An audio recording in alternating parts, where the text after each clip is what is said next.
Graças e paz, queridos, tudo bem com vocês? Nós vamos iniciar a nossa primeira aula da nossa disciplina chamada Livros Históricos, parte 2. E na aula de hoje nós vamos nos concentrar no conteúdo sobre os reis do Reino do Norte, os reis de Israel. Então gostaria de convidar você a se concentrar, separar aí um lugar da tua casa, para aprender um pouco mais sobre esses reis.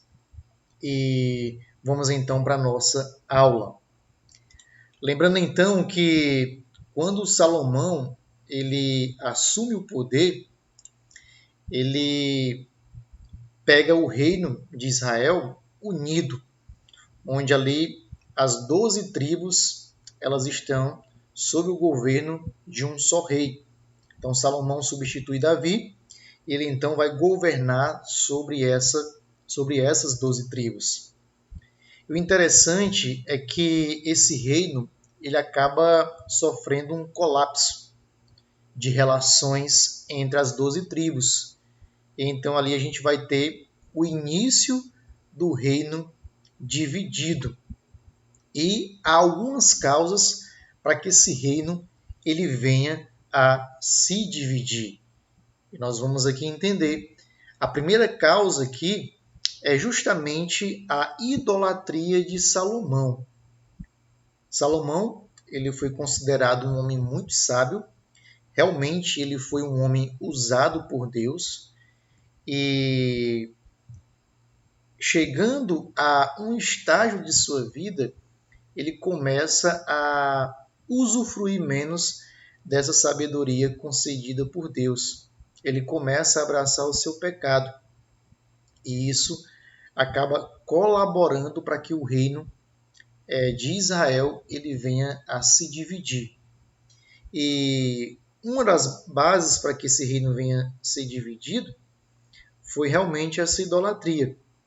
Ele inclinou o seu coração para adorar outros deuses, além do Deus de Israel.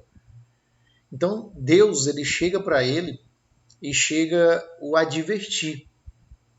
E ainda faz uma promessa. Ele diz o seguinte em 1 Reis, capítulo 11, versículo 13: mas não tirarei dele o reino inteiro. Não tirará da casa de Salomão o seu reino inteiro. Deus continua falando que lhe dará uma tribo por amor de Davi e por amor de Jerusalém. Então aqui, por causa da promessa que Deus havia feito a Davi, lembrando a ele que sempre haveria um descendente da sua linhagem, ele promete a Salomão que, apesar do seu erro, sim, haveria sempre uma linhagem de Davi, na casa de Davi, uma linhagem de reis, onde o ápice dessa linhagem seria o Senhor Jesus Cristo, que é descendente de Davi. Então a primeira causa foi essa idolatria de Salomão. Ele adorou vários deuses, entre eles Astarote, Quemos, Moloque, que a gente já estudou no livro de Juízes. E o fruto para essa idolatria, para acontecer essa idolatria, está ali no casamento de Salomão com mulheres estrangeiras. Salomão vai se relacionar com várias mulheres. Na verdade, ele se casa com centenas delas para promover uma espécie de acordo e de paz com os outros países.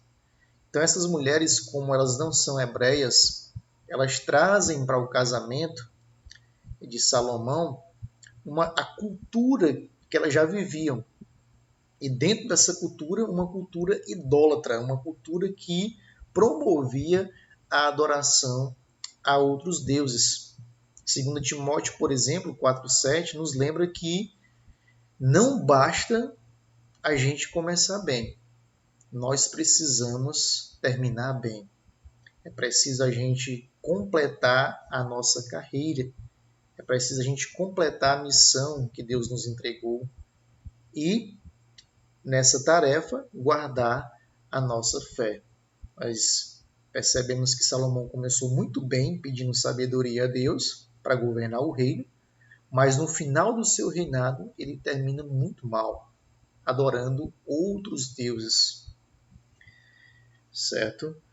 Então, um outro motivo para que esse reino experimentasse o colapso foi a ganância de Roboão. Roboão, ele é filho de Salomão e ele substitui o filho de Davi.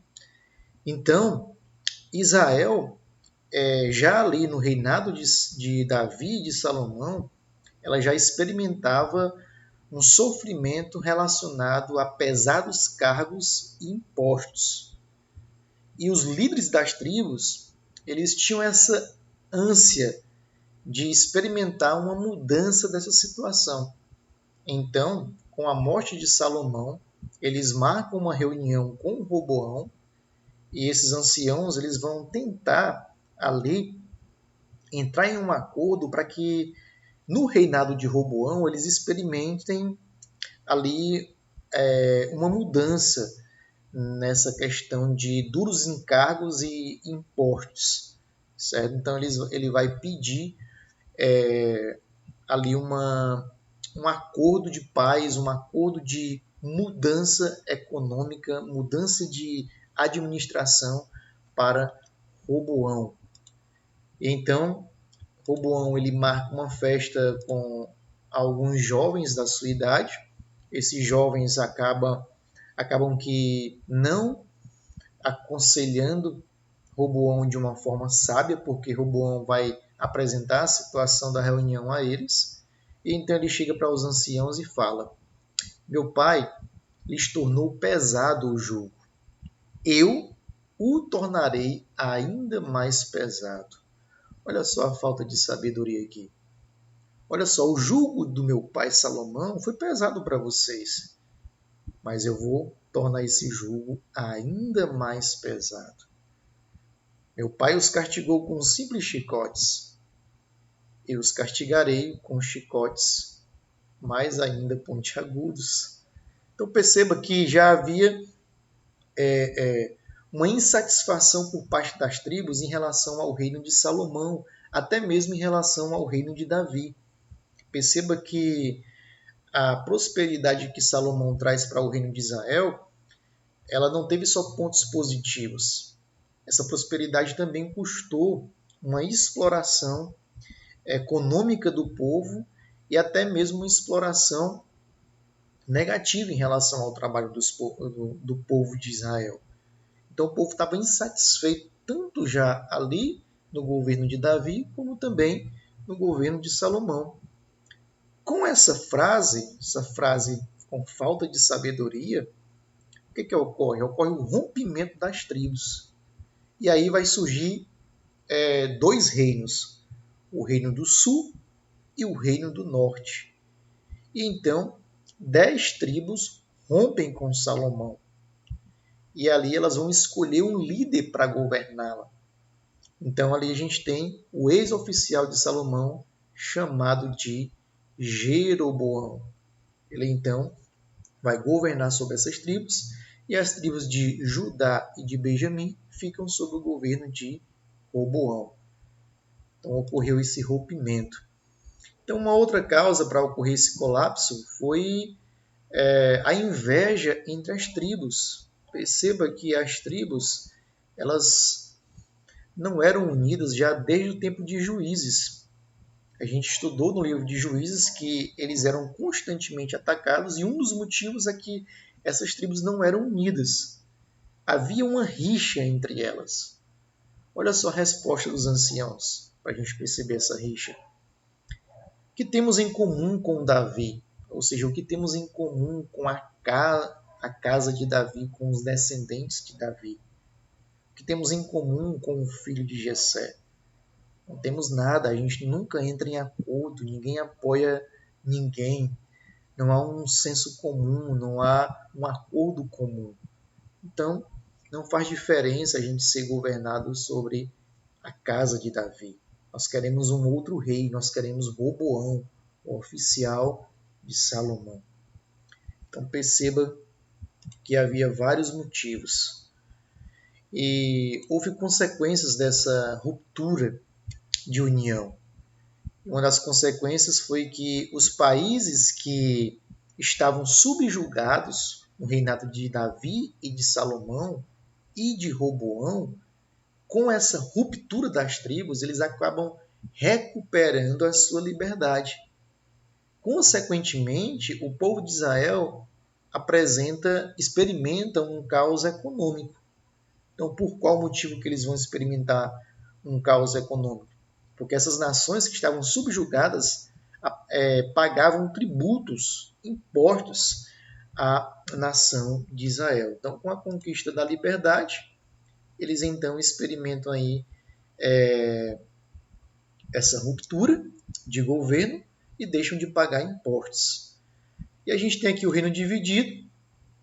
Dessa divisão, Israel acaba recebendo dois nomes, certo?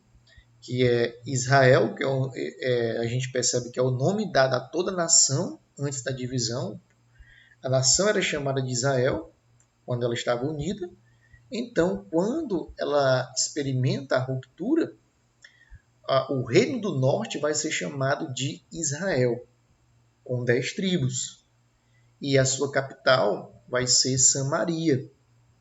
E também o reino do norte era chamado de Efraim, em relação à tribo de Efraim, que era a tribo mais importante. Então, quando uma pessoa queria se referir à tribo de Efraim, por exemplo, o profeta Oséias, aliás, ao reino do norte, quando o profeta Oséias ia falar sobre o reino do norte, ele chamava o reino do norte de Efraim, ok? Porque Efraim era a tribo mais importante desse reino. E a outra parte do reino é chamada de Judá, com duas tribos, a tribo de Judá, que era a tribo de Davi, de onde veio o Senhor Jesus Cristo, e a tribo de Benjamim. E a capital era Jerusalém. Ali estava o templo de Israel, onde se faziam os sacrifícios, onde o povo de Israel, uma vez por ano, fazia uma peregrinação para visitar o templo e ali oferecer sacrifícios. O próprio Senhor Jesus Cristo ele nos traz um alerta que todo reino dividido contra si mesmo será arruinado.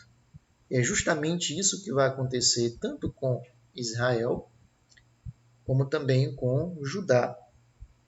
O reino vai ser arruinado porque ali há uma divisão.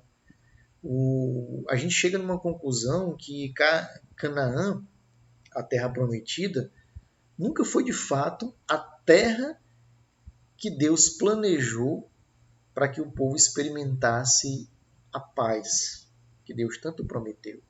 Na verdade, por causa da transgressão do povo à lei de Deus, o povo nunca experimentou essa paz.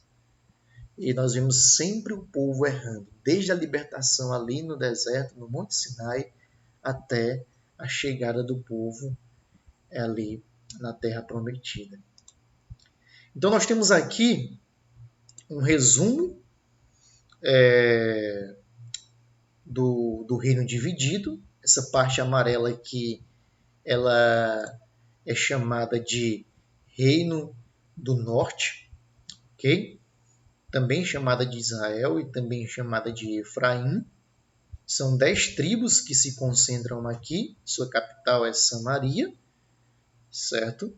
O primeiro rei desse reino aqui é o rei Jeroboão I, e esse reino ele vai cair no ano 722, ele cai primeiro do que o reino de Judá, ele cai no ano 722, e quem conquista esse reino era a nação potente daquela época, que era a nação da Síria. Então, nós temos aqui representado pela cor verde o reino do sul, que tinha a tribo de Judá e a tribo de Benjamim. Eram apenas duas tribos. Sua capital era em Jerusalém. Aqui estava o templo de adoração. E o primeiro rei foi o rei Roboão, filho de Salomão. E esse reino também ele vem experimentar a queda com o Império Babilônico. ali com Nabucodonosor, certo? E a sua queda é experimentada ali no ano 605 a.C., certo? 622, 605 a.C. Então, eu usei esse gráfico aqui para a gente se situar melhor em relação aos reis que governaram sobre o Reino do Norte. Lembra que a nossa aula hoje é só sobre os reis que reinaram sobre o Reino do Norte, ali sobre as 10 tribos. Então, usei esse gráfico aqui para a gente se situar melhor com essa quantidade de reis. Ao todo, aqui a gente vai trabalhar com 19 reis. Eu tenho uma notícia para você. Todos esses reis, eles pecaram contra Deus.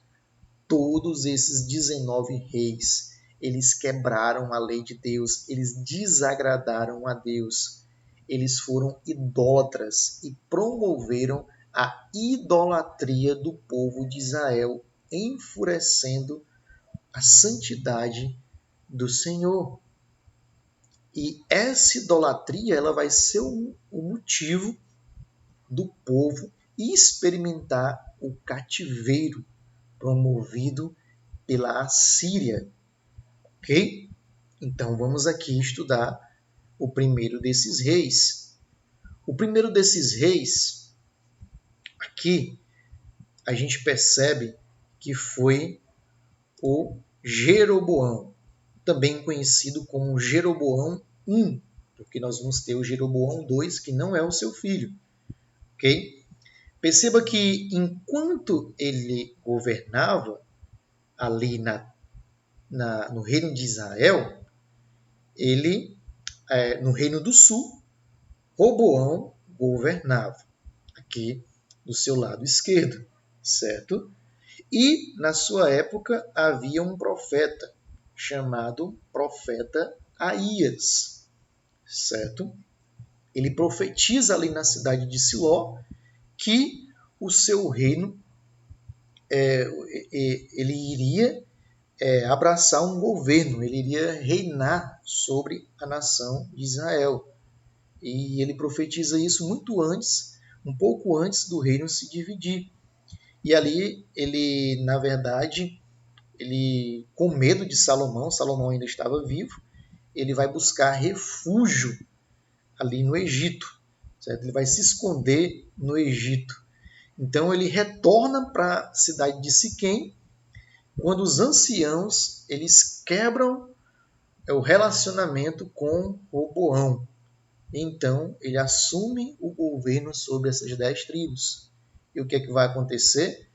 Vai haver guerras entre Jeroboão e o filho de Salomão, Roboão. Só que essas guerras não provocaram mortes. E o interessante de tudo isso é que Roboão ele vai promover uma revolução religiosa na nação de Israel. Ele tem medo aqui das 10 tribos viajarem em peregrinação para a cidade de Jerusalém e ali visitar o templo. E em um certo momento da vida dessas pessoas, as pessoas raciocinarem: nossa, como é bom louvar a Deus aqui em Jerusalém. Tem algo de errado aqui nessa separação. A gente precisa voltar a se unir. Então, por esse medo, ele tem uma ideia. Ele, na verdade, ele promove uma adoração a bezerros de ouro em Betel, aqui na parte sul, e em Dan, na parte norte. Aqui, justamente para o pessoal não procurar sair do seu reino e ter um lugar para eles adorarem. Só que aqui eles não adoram o Deus de Israel. Eles adoram bezerros de ouro. Então perceba como a idolatria estava impregnada no coração desse povo. Logo após a ruptura, o primeiro rei de Israel ele tem a ideia de promover a adoração do povo de Deus com bezerros de ouro. Então, ele vai fazer isso. E isso vai influenciar bastante o reino de Israel, que sempre vai ter problemas com idolatria, certo? Sempre vai ter problemas com idolatria. Então, o próximo rei de Israel é o rei Nadab. E Nadab é filho de Jeroboão. E perceba aqui que o gráfico apresenta aqui um curto período de tempo do rei Nadab, o número 2 aqui. Ele, na verdade, governa apenas por 2 anos. E a Bíblia vai falar que ele segue o caminho do seu pai. Ele promove a adoração a outros deuses. Então, ali, ele vai ser assassinado apenas com 2 anos de governo por um próximo rei do Reino do Norte, que é chamado de Baasa. Ali, também antes da sua morte, Jeroboão ele recebe uma profecia pelo profeta Aías de que a sua dinastia ela seria aniquilada. Então, realmente, Nadab é assassinado por Baasa, aqui o número 3. Baasa ele vai assumir o poder, certo? E quando ele assume o poder, ele vai governar por 24 anos. Perceba aqui que o período de tempo é um pouco maior do que Jeroboão, certo? E realmente muito maior do que Nadab, que governou só 2 anos. E enquanto Baasa governava, Asa estava já governando, substituindo aqui Roboão e Abias. Okay? Então Asa estava governando aqui no Reino do Sul. Ele assume o poder no 3º ano do reinado de Asa. Então, Baasa já está reinando aqui no Reino do Norte. Então perceba que Baasa ele mata Nadab para assumir o poder. E isso é muito comum no reino de Israel. Para um rei assumir o poder, ou esse rei morre, Deus promove um castigo para aquele rei, acaba tirando ele do poder e outro rei assume, ou para assumir esse poder, o seu sucessor tem que assassiná-lo. Então isso acontece constantemente no Reino do Norte. Ali há derramamento de sangue constantemente. Certo? Então está aqui Baasa. A Bíblia vai falar que ele fez o que o Senhor reprova. Ele andou nos caminhos de Roboão. Certo? Ele matou, ele exterminou toda a família de Jeroboão. E o profeta Jeú profetizou que a sua família também seria destruída. Então perceba que nós temos aqui a ação do profeta Aías e nós temos a ação do profeta Jeú.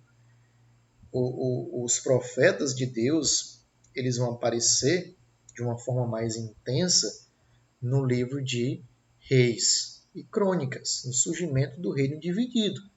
Okay? Vão surgir de uma forma mais intensa para advertir os reis que estavam esquecendo de viver a lei do Senhor, porque o rei tinha que viver a lei do Senhor, e para advertir o povo que, em consequência de um mau governo, o povo estava esquecendo também da lei do Senhor, porque o povo era influenciado pelo seu governo.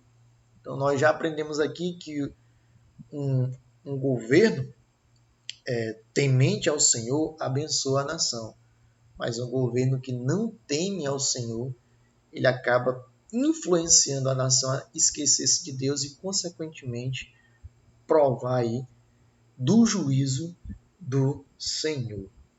Ok? Então, Baasa, ele chega a morrer e ele vai ser substituído pelo próximo rei, que é o rei Elá. Esse é o 4º rei da nação do Reino do Norte. E perceba que Elá ainda assume o poder quando Asa, lá no Reino do Sul, nós vamos estudar na próxima aula, o Reino do Sul, estava no poder. Então perceba que o reinado de Asa ele foi longo. Ele pega aqui o reino de Baasa, pega o reino de Elá e ainda vai pegar o reino de Ize e Onri aqui, ok? Então, ele também, Elá, ele promoveu uma idolatria a Israel. Ele, na verdade, constrói uma capital para o reino de Israel, ali na cidade de Tisa, e ele foi assassinado pelo seu próprio oficial de guerra, que é chamado de Zinri. Zinri, ele trama ali uma ideia para assumir o poder, e então ele decide justamente matar o seu rei. Olha só as amizades do reino de Israel. Ele decide matar o seu rei, certo? E então realmente ele mata Elá e ele tenta assumir o poder. E o interessante é que ele não mata só Elá, ele mata todos os membros da família de Elá. Ele mata também os amigos do rei, ok? Só que Elá, ele tinha um exército fiel.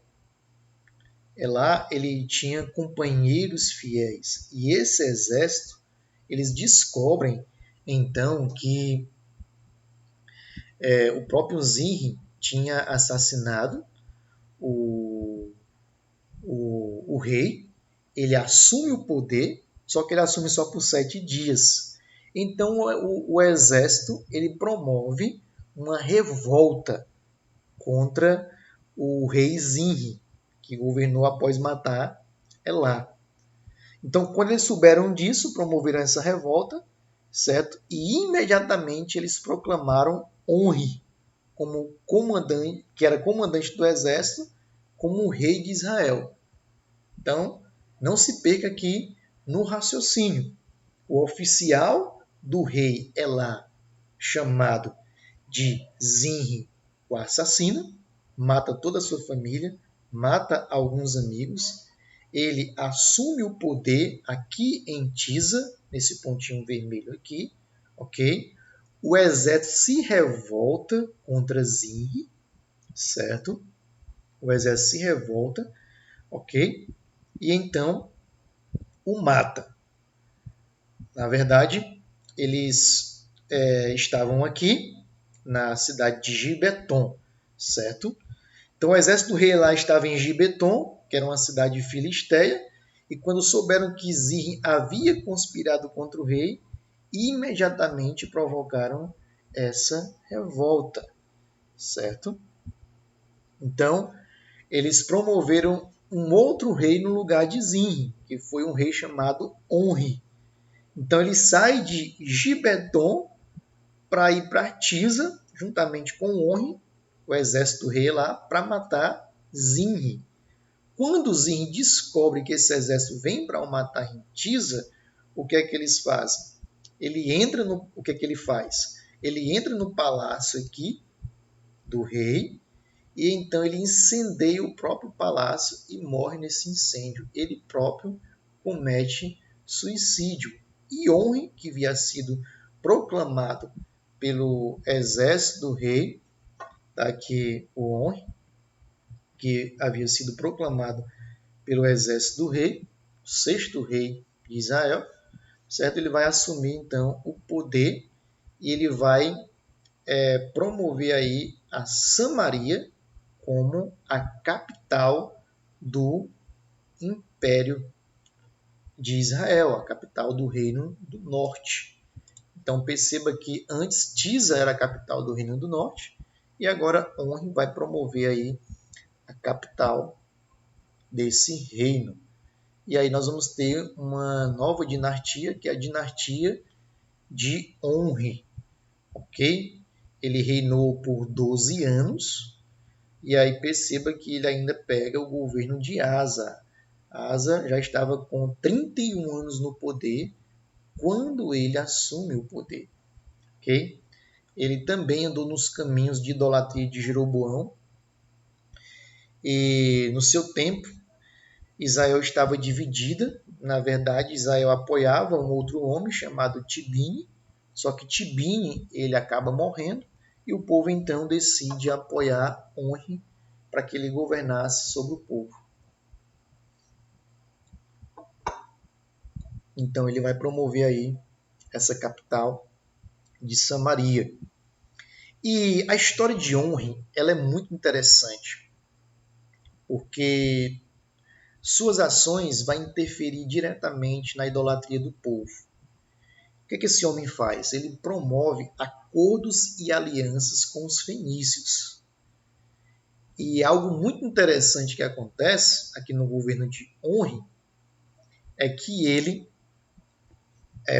para fazer esses acordos e alianças, certo? Ele então pega uma mulher chamada de Jezabel, filha de Etbaal, que era rei dos Sidônios, e pega essa mulher para se casar com o seu filho. Como que é o nome do filho de Onri? Isso mesmo que você respondeu. O nome do filho de Onri é Acabe. E o pai dele escolhe a sua esposa, ok? Com o objetivo de promover um acordo de paz com os sidônios. Pense numa mulher, ok? Uma mulher que não conhecia o Deus de Israel, não temia ao Senhor, não conhecia o Criador de todas as coisas, o único Deus verdadeiro, e essa mulher ela vem com uma carga cheia de idolatria. E ela tem um forte poder de persuasão. Ela tem um forte poder de influência. Ela influencia diretamente a vida de Acabe. Na verdade, o rei Acabe, ele era um rei omisso. E quando um homem é omisso, a mulher então assume o poder da liderança, ok? Ela assume o papel do homem. Então Acabe foi muito influenciado por essa mulher, certo? Então aqui nós vamos ver o filho de Onri substituindo aí o seu reinado, que é o Acabe, certo? Ele se casa com Jezabel, certo? Ele também fez o que Deus reprova e ele é o pior de todos os reis de Israel. Ele vai promover uma adoração ainda mais forte ao deus Baal, e ali em Samaria, ok? E Acabe, ele acaba influenciando o Reino do Sul, porque no tempo de Acabe, a Síria ela invadia constantemente o reino de Israel e também invadia o reino do sul. E Acabe promove então um acordo de paz com o rei Jeosafá, certo? E esse acordo de paz, com o objetivo de atacar a Síria e se fortalecer contra a Síria, é justamente um casamento. Ele tem uma filha com Jezabel e o nome dessa filha é Atalha. Ele oferece a sua filha para o filho de Josafá, o rei Jeorão. Então o rei Jeorão ele se casa com Atalha, certo? Justamente com esse objetivo de promover a paz entre os dois reinos, o reino do sul e o reino do norte. Lembra que o reino do sul era um reino que ainda era influenciado pelos sacerdotes do templo de Jerusalém. E ali tinha alguns reis bons que temiam ao Senhor. E aí, quando um ímpio oferece a sua filha para se casar com um filho do rei do Reino do Sul, essa sua filha, que vem de uma cultura idólatra e de uma educação idólatra, acaba influenciando o seu marido, ok? Ali no Reino do Sul. Então, esse acordo de paz não foi nada legal. Não foi interessante Josafá escolher uma filha para o seu filho que não temia ao Senhor. Ok? Então, a consequência disso é que o poder de Israel ele acaba se fortalecendo contra a Síria. Lembra que a capital da Síria é Nínive, certo? E os ninivitas constantemente promoviam ataques contra o povo de Israel e contra o povo de Judá. Então, o Acabe ele vai ser um rei que vai promover esse balaísmo aí, que é a religião oficial do povo do Reino do Norte, certo? Ele promove um patrocínio de profetas de Baal. Eles realmente são influenciados por esses profetas de Baal. Então a gente vê aí o povo experimentando o seu momento mais sombrio, espiritualmente falando. Um momento de escuridão espiritual, onde o povo esqueceu-se do Deus verdadeiro. Tudo por influência de uma mulher chamada de Jezabel, que influencia o seu marido. Claro que o próprio coração de Acabe já era um coração idólatra. E é em meio a esse caos sombrio que Deus vai levantar aí um profeta cabra macho, que é o profeta Elias, para confrontar o reino de Acabe e para confrontar Jezabel. E a gente tem aqui até um substituto do profeta Elias, que é o seu discípulo Eliseu. Ok? E então o profeta Elias profetiza uma seca drástica no reino de Israel, que vai durar aí 3 anos e meio sem chover. Imagina Teresina passando 3 anos e meio sem chover. A gente já fica triste, porque a gente experimenta aí mais ou menos 6 meses sem chover. Imagina o povo experimentar 3 anos e meio de nada de chuva. Então foi um castigo severo por causa do pecado do povo. E então ele vai confrontar os profetas patrocinados por Jezabel e por Acabe. Você sabe um pouco dessa história, onde ele vai fazer um desafio para os profetas de Baal e os profetas que influenciavam Acabe e Jezabel e todo o reino.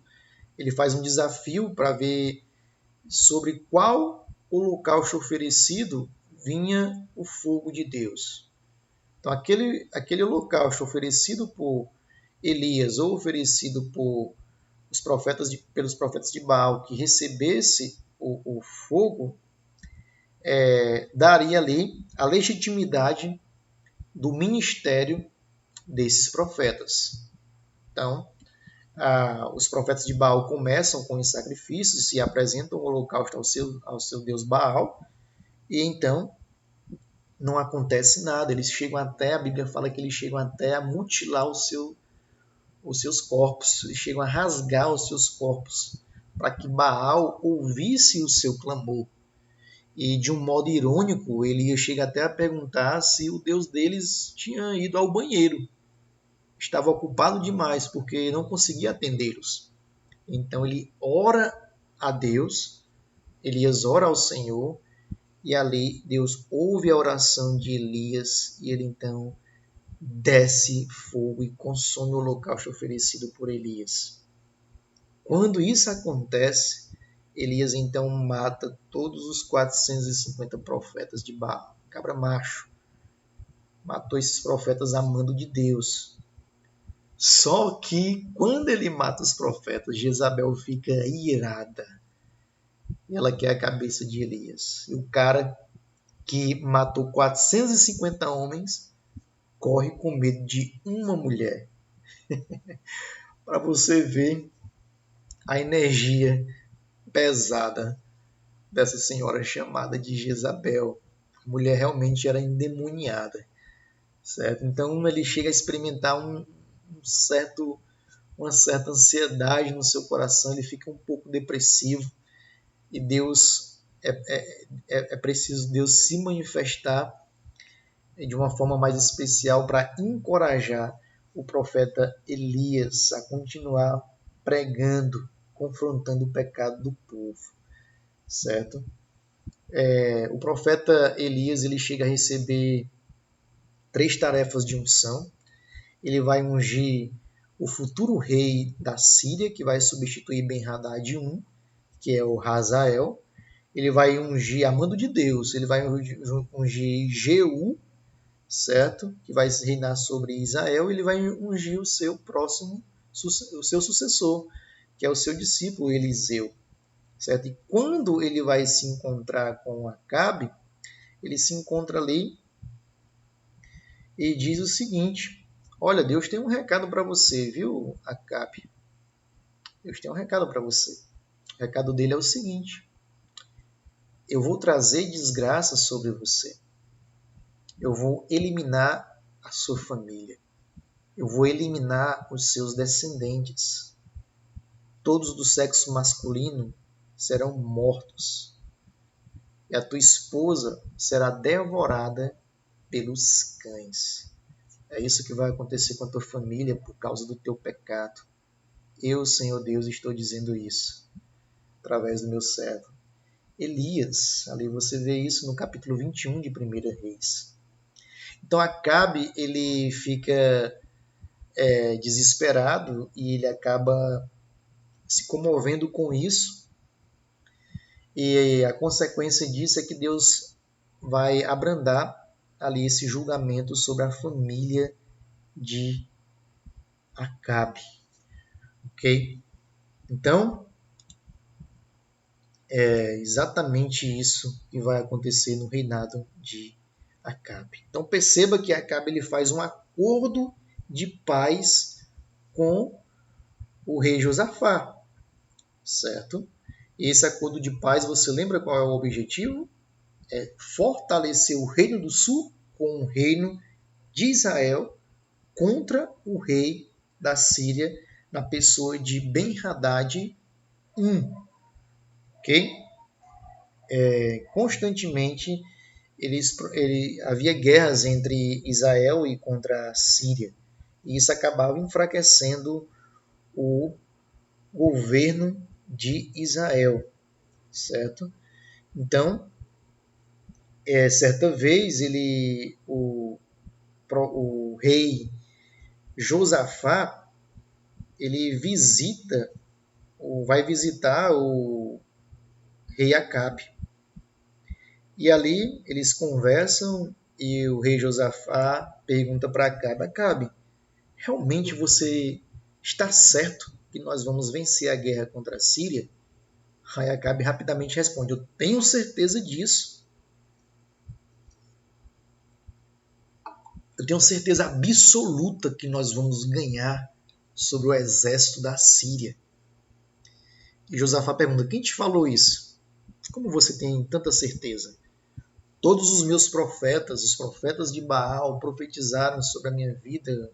Os outros profetas que eu tenho aqui, que servem ao próprio Deus, profetizaram que nós vamos vencer essa guerra. Aí o Josafá fica meio intrigado, fica meio desconfiado. Se você realmente tem certeza, não tem mais nenhum profeta aí que você que profetiza e que pode aqui conversar com a gente.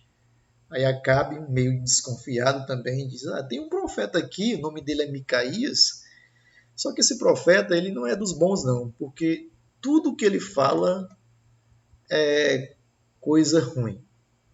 Ele só profetiza coisas ruins sobre a minha vida. E eu não gosto muito do que ele fala, não.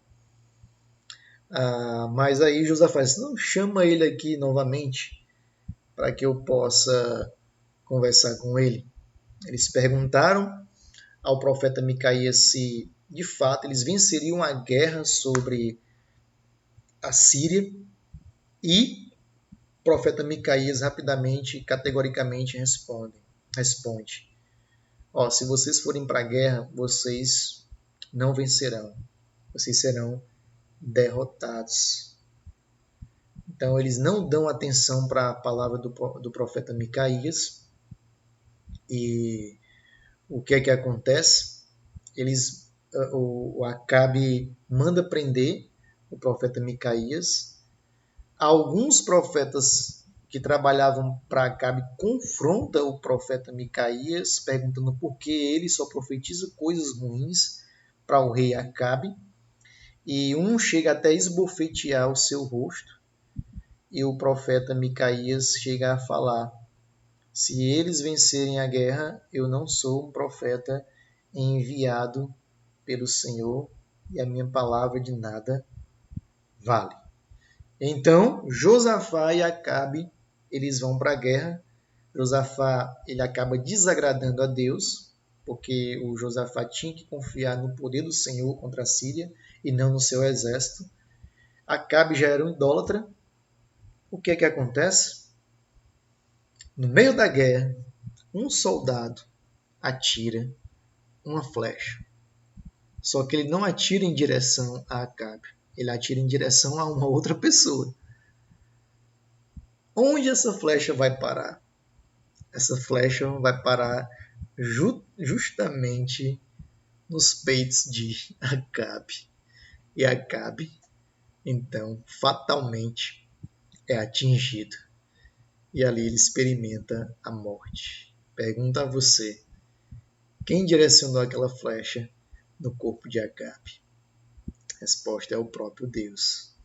O profeta Micaías estava certo, ok? Então nós vemos assumindo o poder para substituir Acabe, que morreu na guerra, com a flecha do soldado sírio. Nós vemos aqui o rei Acasias, ok? Que vai substituir. Ele ainda está aqui no governo de Jeosafá, certo? Ou Josafá. Está aqui. Lembra que Jeorão se casa com Atália, filha de Acabe, ok? E o Acasias, ele assume o poder no 17º ano do reinado de Josafá.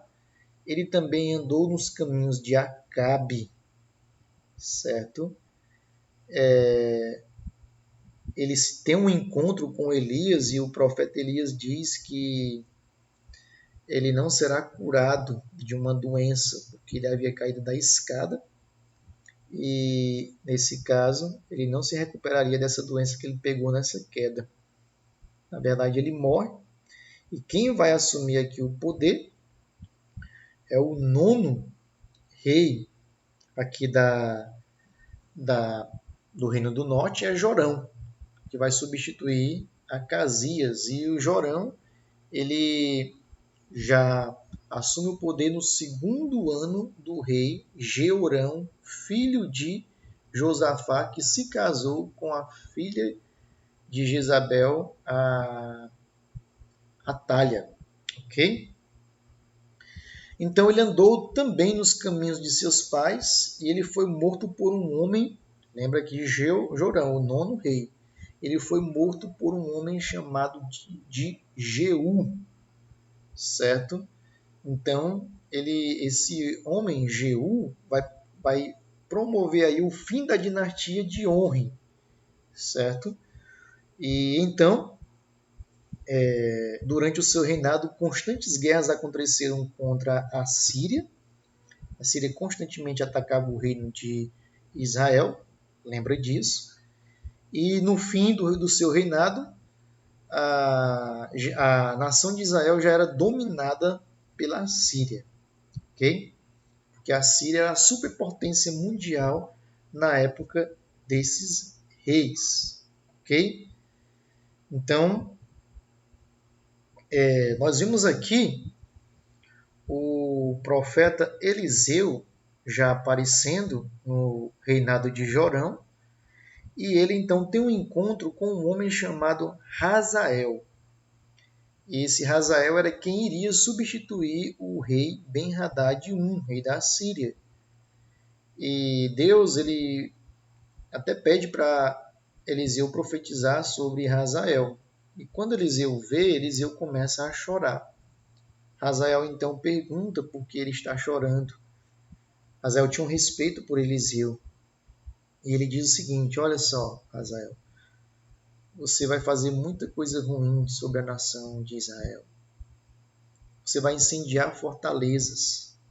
Você vai matar muitos jovens israelitas. Você vai esmagar crianças. Você vai rasgar os ventres das mulheres grávidas. Certo?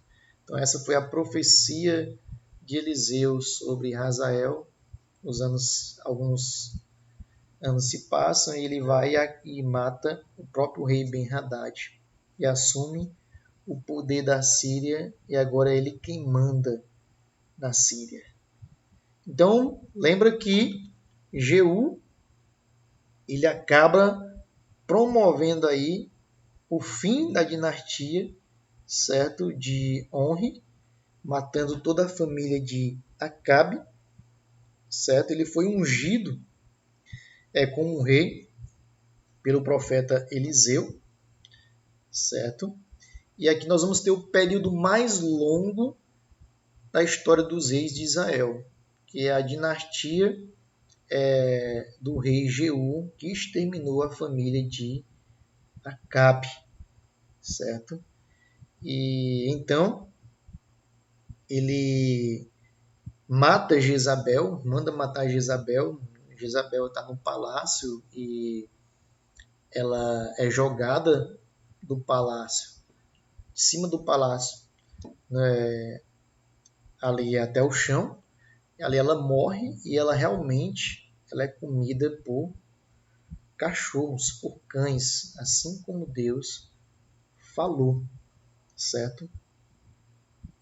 E além dele matar Jorão, certo? Ele mata Acasias, certo? Ele mata tanto Jorão como Acasias, o rei que vai substituir Jeorão, certo? O rei de Judá, que é filho de Jeorão com Atalia, certo? Ele é filho de Jeorão com Atalia. E o que acontece quando Jeú mata Acasias? Consequentemente, lá no Reino do Sul, quem era para assumir? Era para assumir o filho de Acasias. Só que a avó, a mãe de Acasias, a Atalia, ela promove uma rebelião e tenta matar o seu neto. Aí você pergunta, por que uma avó tenta matar o seu neto? E aí eu respondo com uma outra pergunta. De quem que ela era filha? De Acabe e de Jezabel. A mulher herdou o gene de Jezabel e de Acabe. Ela queria matar o próprio neto para assumir o poder. Ok? E então, ele, por exterminar a família de Acabe, ele despertou o desfavor da Fenícia e de Judá, porque Judá tinha um acordo de paz já promovido com Josafá e com Acabe, certo? Com Israel. E ele enfrentou o rei Hazael, o rei da Síria, certo? Esse foi Jeú. Apesar dele promover o fim da dinastia de Acabe, ele vai também promover a idolatria ali para o povo de Israel. Na época em que ele assume o poder, a Síria já estava em ascensão, já estava crescendo, e ele começa a pagar tributos ao rei da Síria, o rei Salmaneser III. Na verdade, não é ele. Certo? Sim, na verdade, ele começa a pagar esse tributo, certo, ao rei da Assíria. Certo? Quem vai substituir Jeú é o 11º rei, chamado de Jeoacás. Esse é o 11º rei. Quando ele assume o poder, quem estava no poder? Joás. Já era o 23º ano do reinado de Joás, quando Jeoacás assume o poder, certo? Então, Jeoacás é filho de Jeú, ele vai assumir o poder, ele fez o que o Senhor reprova, certo? No seu reinado, a Síria começou a explorar ainda mais o povo de Israel, certo? E ele destruiu quase todo o exército, certo, de Israel. O exército contava apenas com 10.000 soldados nessa época em que o rei Jeoacás tinha assumido o poder, porque o exército da Síria tinha destruído quase que praticamente todo o exército de Israel.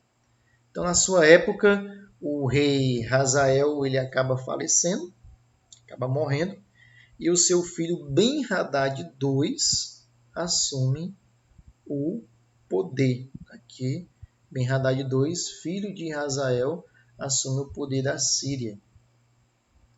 Então, antes de Jeoacás morrer, o profeta Eliseu traz uma profecia dizendo que o seu exército iria obter vitórias sobre o rei da Síria. Certo? E aqui nessa época o poder da Síria vai então entrar em colapso, ok? Já na época aqui do rei Jeoás, ok? Certo? Ele é filho de Jeoacás, também fez o que o Senhor reprova, certo? Então nós vimos aqui já a Síria experimentando o governo de um novo rei na época do rei Jeoás. Então, o que a gente pode fazer aqui também é uma reflexão, lembrando do profeta Jonas, que foi levantado por Deus e chamado por Deus para pregar sobre a nação da Síria, ali na capital Nínive. E Jonas não queria ir para lá. Agora perceba por que Jonas não queria ir para lá. Porque esse povo ele tinha um ódio dos israelitas. Constantemente eles atacavam os israelitas. Porque lembra da profecia do profeta Eliseu sobre Hazael? Que ele mataria até as grávidas, rasgaria os seus ventres, mataria vários jovens e incendiaria as fortalezas de Israel? Então é isso que acontece. Ok? Então nessa época o rei Jeoás ele foi desafiado por Amazias de Judá. Então Amazias chega a desafiar o rei Jeoás, está aqui Amazias governando, certo? No Reino do Sul. E ali o próprio Jeoás invade Jerusalém e ali saqueia o templo de Israel e leva reféns para o Reino do Norte. Então perceba a cegueira espiritual. Jeoás é um judeu. E quando ele vai guerrear contra Amazias, ele chega a saquear o templo do Senhor, que era sagrado. Okay? O próprio judeu saqueando o templo do Senhor. Okay? Na sua época, houve tempo de paz, de prosperidade. Nós temos aqui os profetas Amós e o profeta Oséias na sua época. Ok? Nesse caso, quando você estiver lendo o livro de Oséias e o livro de Amós, entenda que foi na época do rei Jeoás e de Ben-Hadad II, rei da Síria, na época em que o rei Amazias desafiou o rei Jeoás, para você ter uma noção. Ok? Então, constantemente esses profetas do Senhor estavam confrontando o povo, certo? Então, a consequência aqui é que o povo estava experimentando esse declínio moral e religioso. O próximo rei que vai substituir o profeta Jeoás é o rei Zacarias. Ok? Nós vamos ver aqui. Na verdade, não é o rei Zacarias. Na verdade, é o rei Jeroboão II. Ok? Está aqui Jeroboão II. Ele é o 13º rei de Israel. Jeroboão II não é filho de Jeroboão I, porque muitos anos já se passaram até o rei Jeoás e Jeroboão II. Na verdade, ele é filho de Jeoás e ele também faz o que o Senhor reprova. E aqui nós vemos no seu reinado a Síria assumindo aqui o protagonismo entre as nações. A Síria fica enfraquecida e a Síria assume então o protagonismo do poderio político, militar, econômico e comercial, certo? Então, esse rei ele promove também uma época de paz, de prosperidade muito parecida com a época de Salomão. Só que ele também promoveu uma idolatria ao povo de Israel. Seu reinado aí é de 41 anos, ele começa a reinar quando o rei Amazias estava no poder no 16º ano do reinado de Amazias. Ok? Então ele vai ser substituído pelo rei Zacarias, certo? O rei Zacarias, que só vai reinar sobre Israel, aqui o 14º rei, sobre Israel só durante 6 meses. Então esse rei, ele reina sobre Israel durante 6 meses, não é o profeta Zacarias, certo? Não tem nada a ver com o profeta Zacarias, o seu nome é Zacarias, mas ele é o rei de Israel, ele é filho de Jeroboão II, ele também fez o que o Senhor reprova, e ele foi substituído aqui por Salum, certo? Salum que o matou, e daqui promove então a ruptura da dinastia aqui de Jeú, que foi até a 4ª geração, a maior dinastia. Então veja aqui o profeta Jonas, certo, que pregou aqui contra os assírios, o profeta Amós, que pregou contra a idolatria e a injustiça social, o profeta Oséias, que pregou também contra a idolatria e a injustiça social. São contemporâneos desses reis. Então, nós temos aqui o profeta Zacarias sendo morto por Salum, e Salum, 15º rei de Israel, acaba assumindo o poder. Então você vai ver aqui nos próximos 30 anos o reino da Síria entrando em colapso, aliás, o reino de Israel entrando em colapso e também perdendo suas forças. Lembra que até Jeroboão II, que reinou durante 41 anos, foi um reinado muito parecido com o reinado de Salomão. E agora, a partir de Zacarias, eles vão experimentar aí um declínio econômico. Ok?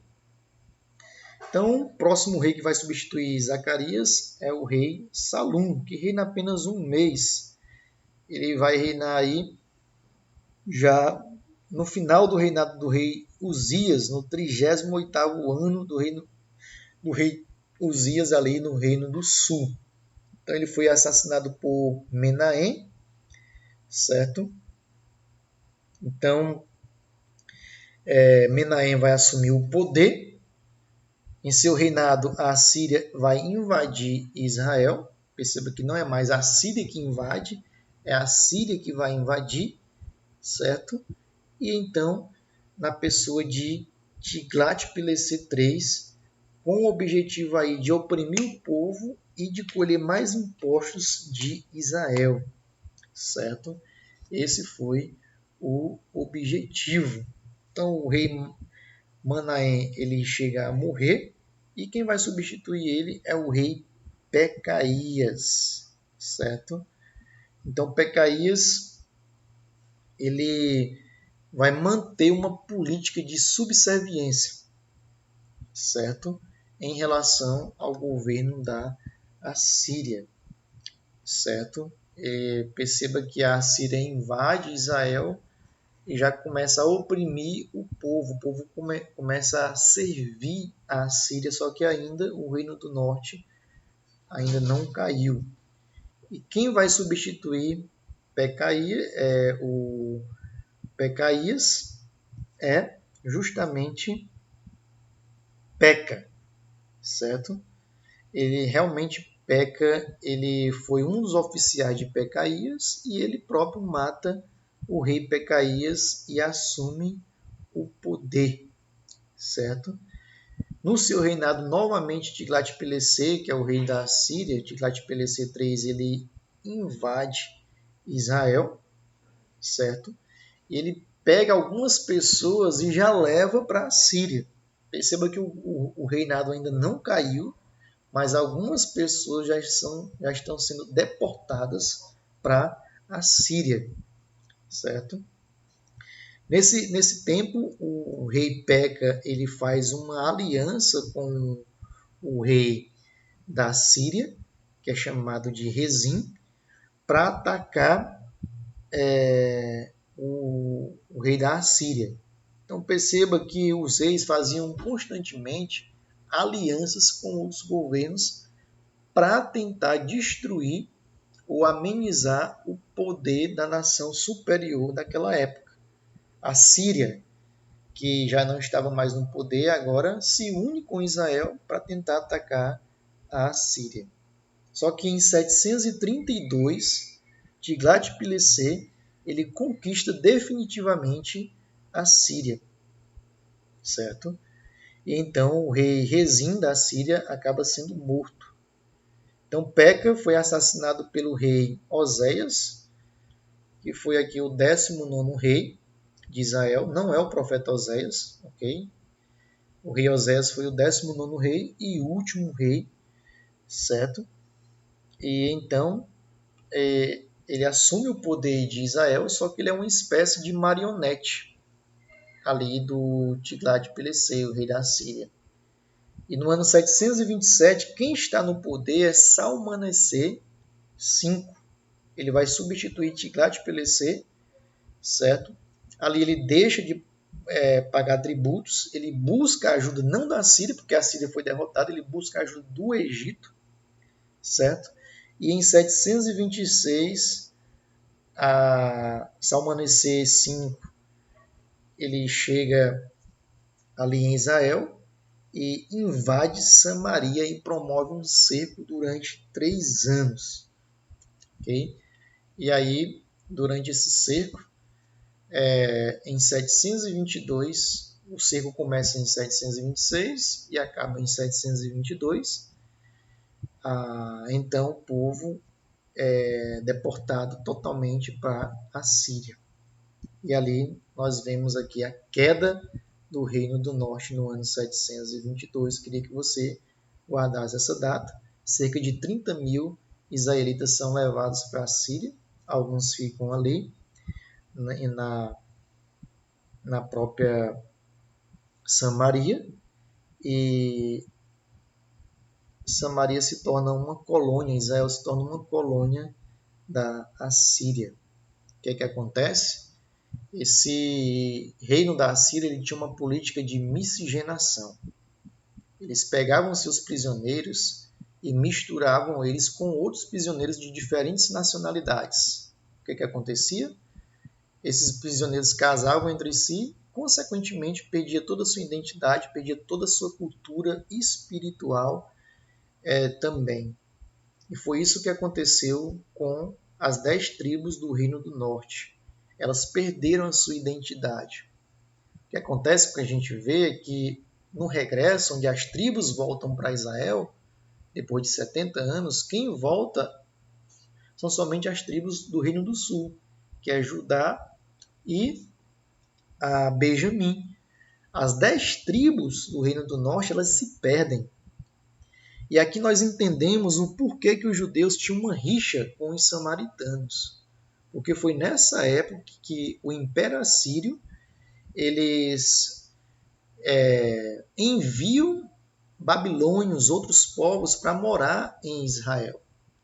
E ali esses povos acabam se casando com o povo de Israel, com os samaritanos. E ali há um culto místico promovido por Israel. Eles estão miscigenados. Então, por isso, essa rixa que acontecia entre os judeus e os samaritanos. Ok? Então, nós vemos aqui a queda do Reino do Norte, no ano 722. O motivo foi a idolatria. Na próxima aula, nós vamos estudar os reis do Reino do Sul. Espero que essa aula tenha te ajudado e espero que você possa crescer no conhecimento da palavra do Senhor. Que Deus continue abençoando teus estudos. Deus abençoe.